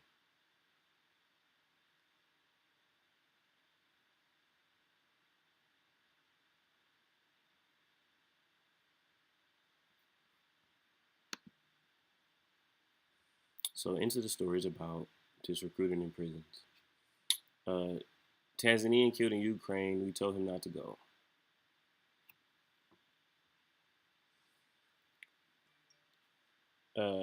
Namis Chamino's family, Chamio's family, excuse me, in Tanzania warned him against agreeing to fight with Russian forces in Ukraine, but the 37-year-old had a big incentive to sign up. It's now 3 weeks since his relatives learned of the news that confirmed their worst fears. He died in combat. Um, the waiting is taking its toll. There are about 15 people in the compound, and the relatives are coming in and out all day wanting to hear about updates. One says that they heard from him in October when he said that he had agreed to sign up. He informed me and some other family members that he was joining the Wagner group, and we advised him not to. The family member said we did not want to give their names, excuse me, to BBC because they didn't want to get their ass whooped. Um, but for the young man whose relatives described him as polite and God-fearing, polite, God-fearing, and supportive, there was an offer that was hard to resist. The family says that Tremio was ambitious to be an MP, and that the opposition Chadmia party, excuse me, had been in Moscow at an ICT master's student he was in Russia as a master's student at Moscow, excuse me, at the technology university.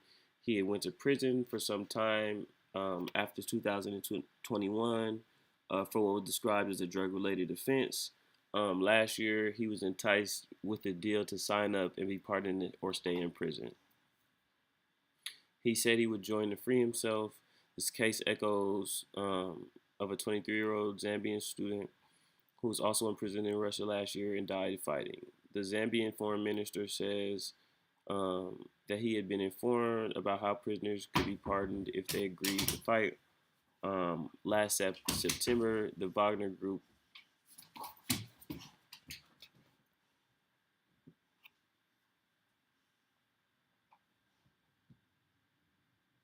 I'm gonna need you to relax.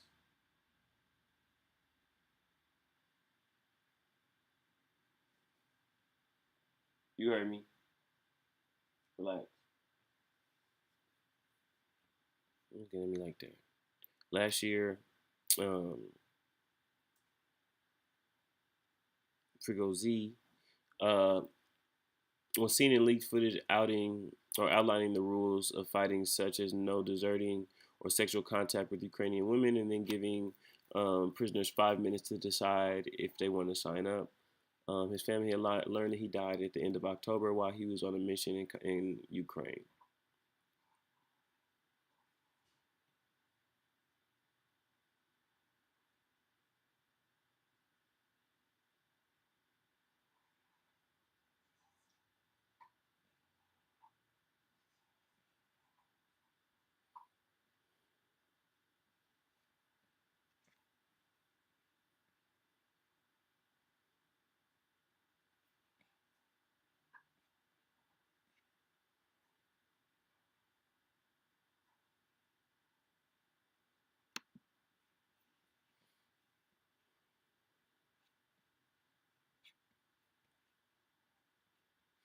This Zambian student, we will call him Lemmy, from Zambia, died in September, but Russian officials only had informed his family in December. Um, he was given an amnesty in exchange for fighting the Ukraine war. Foreign Ministry, the foreign minister, said last week that after asking for an explanation on how he ended up in Ukraine, we were informed that Russia allows prisoners to be provided an opportunity for pardon in exchange for participation in special military operation, which is how Russia refers to the war in Ukraine, the conflict in Ukraine. Um, the student was sent to the front line by the Russian mercenary group Wagner, um, which has been recruiting prisoners. The group's head um, reportedly referred to Lemmy um, as having died a hero. In September, leaked footage spoke on him giving these people the offer. His body arrived in Lusaka.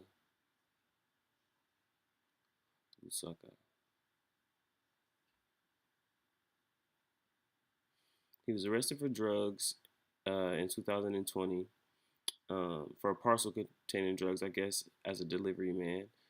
We believe he didn't know what was in the package he delivered. He told us he didn't. He would get text messages for pickups and instructions on where to deliver them. On one occasion, he was stopped by the police and searched, and they found drugs in the package. He explained he was working for an online courier and didn't know about the parcels, but he was arrested. The family, however, has always remained hopeful that he will return home.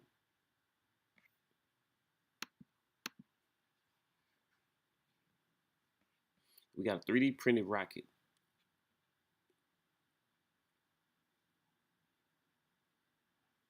Relativity Space from California canceled their launch last minute on Wednesday. The launch was seen as a key test of the U.S. company's novel strategy of cutting manufacturing costs. A 115-foot terrain rocket, 85% of which was made via 3D printer, was set to lift off from the United States Space Force Base in Cape Canaveral.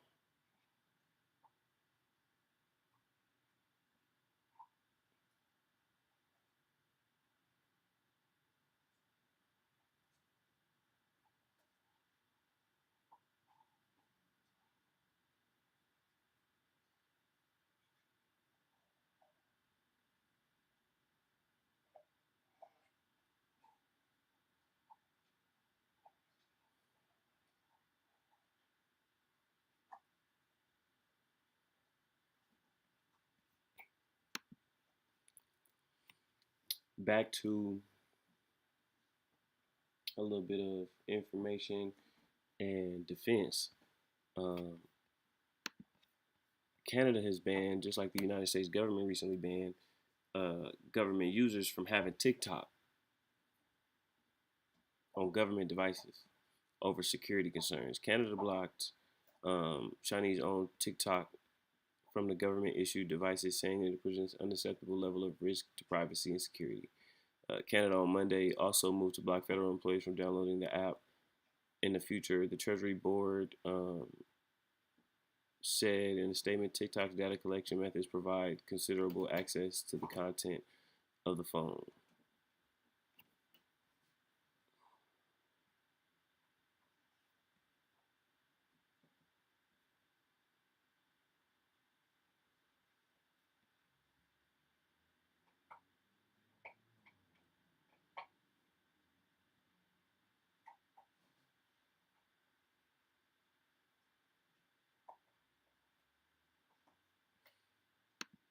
China's in trouble because people is worried what they're doing. I was supposed to flip these. Japan just had a rocket try to take off too. That mug failed. The new H-3 rocket has failed to blast off because two booster engines did not ignite following the successful ignition of the flagship's um, space vehicle's main engine, media reported.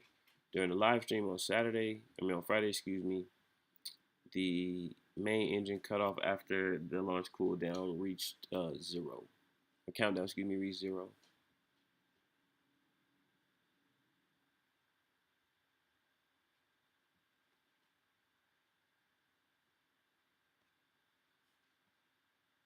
That's what I'm saying. Like again, so I kind of like talk about a lot of that stuff to say like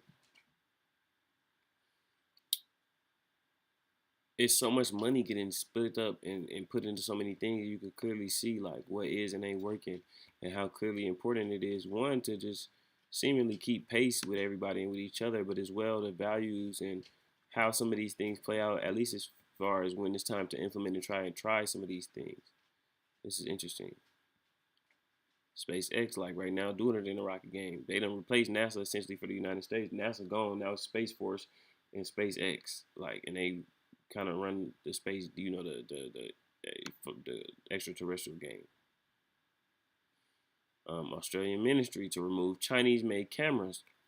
They on China. Um, the Australian Foreign Ministry followed the country's defense ministry after these balloons and all this stuff they got going on.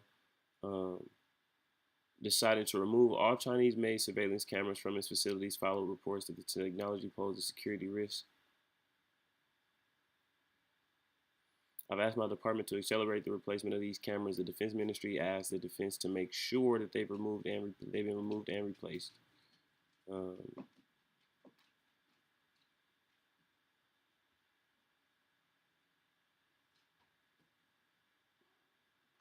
After an audit revealed that they had 913 cameras, Chinese security cameras, basically, um, in 250 Australian government buildings. They said they gotta go. Yeah, that's crazy. Now it's crazy how the people just slowly waking up and noticing shit, like not even think about it. And they're like, "Hey man, how many cameras do we got in this bitch from China?" And they say, "Yeah, we got 913 of them hoes over 250 government buildings." So they got basically all our information. Anything any nigga said, poop, piss, getting head in the bathroom, cussing, smoking a blunt, anything. Yeah, crazy. Texting a side bitch.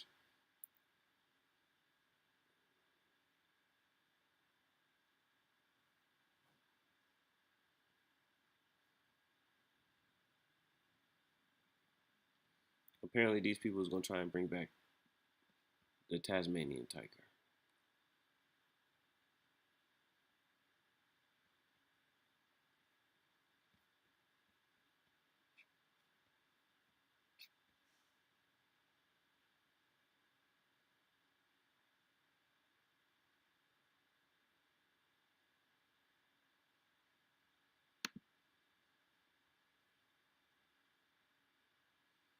Take it back to some things we talked about earlier, and like the ice and stuff like that. 2022 is tied for the fifth hottest year in the history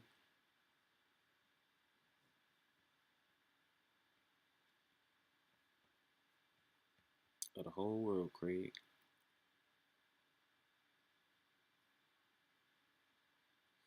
That's caused a lot of mass floods too, killing more than 1,700 people in Pakistan and causing $30 billion in damage.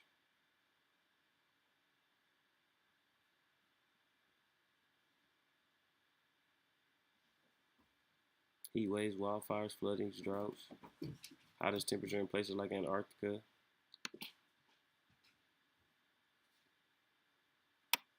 Well, look who it is. Hello. I'm gonna come sit down. I got what you need in a minute. I'm gonna do. Let me finish doing what I'm finna do. I'm on my last slide. Sorry, you don't get priority with me right now, Miss Tear Up a Brother Sweater. You wanna be a bad dog? I'm gonna treat you like a bad dog. Thank you, Graham. Graham, go, go. Last but not least,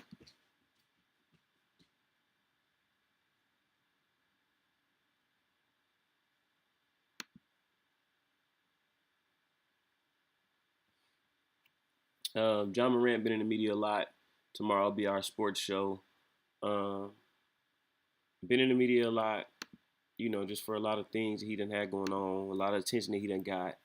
Um, but Powerade and Coca-Cola have pulled Ja's advertisements after he brandished the gun on Instagram Live. They pulled this ad from Ja. He was originally featured in their biggest campaign of the year thus far. He's 23 years old, so he's got a lot of room to improve. What are you doing? I think, you know, with everything that he got going on and him trying to navigate his stardom, his talent, um, I think, it's a very important moment to take a look around at some of the greats. You know, everybody want to do it differently and everybody want to do this and that. But one thing I think we know is we know how the greats do it. You might have a different beat to your little drum, but to be great and great for a long time at that level, it takes a certain walk in a certain type of way. And I think, granted, people like Allen Iverson would never do it differently, but they definitely would understand and acknowledge that there is a responsibility to balance certain things that come with who we are and where it is we come from, culturally, so to speak.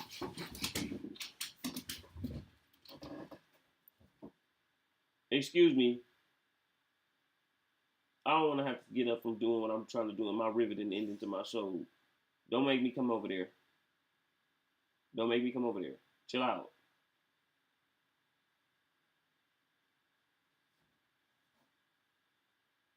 Thank you.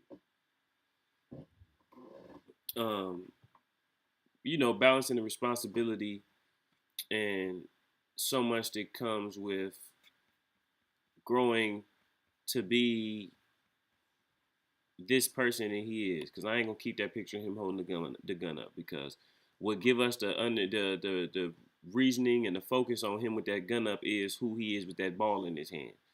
And he just got to take the time to realize and understand that he got a chance to be the cultural one who makes it to that point. Again, he would just love just 4, 5, you know, 8, 12 months ago, right?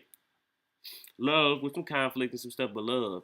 And right now is at the point where people are just looking at him and they kind of shaking their head, just wondering what's next, but also hoping that he figures out and gets that it's love for him. And then he has a chance to be a very special person in the regards of, the AIs and the Mellows and the Chad Johnsons and, guys of all of those levels. Chad, whereas the end of his career went the way that it did, and he wouldn't change it, but it went that way. He was less of a problem off the field. Somebody like Allen Iverson, I think a lot of was left in his career on that blend between when he locked in on understanding and knowing that he could be one of the greatest ever at this while he was doing it and while he was in his moment, and not allowing, trying to keep it real and the culture to hinder him and hold him up. I think with somebody like Ja, again, like, you are the culture. You don't really have to hold up and do all this stuff for these other people, because as you push yourself and you advance forward, you just do you and do less of, didn't I say I need you to chill out?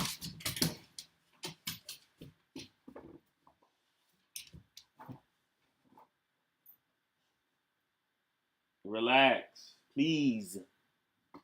Um, you are the influencer, you are the leader, you are the culture. And I think he's young and he's at some levels of his height, but also at the same time, I think Ja Morant, the most important shit and the biggest shit that need to be happening right now is how he was killing teams and how he was having 40-point games for a month straight. How he had 30 days of 40-point games.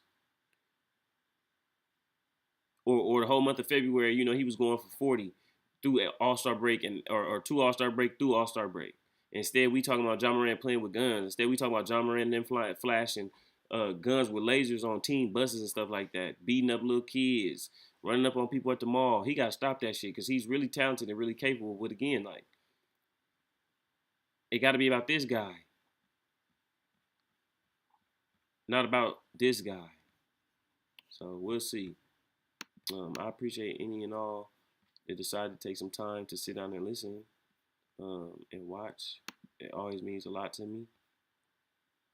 Um,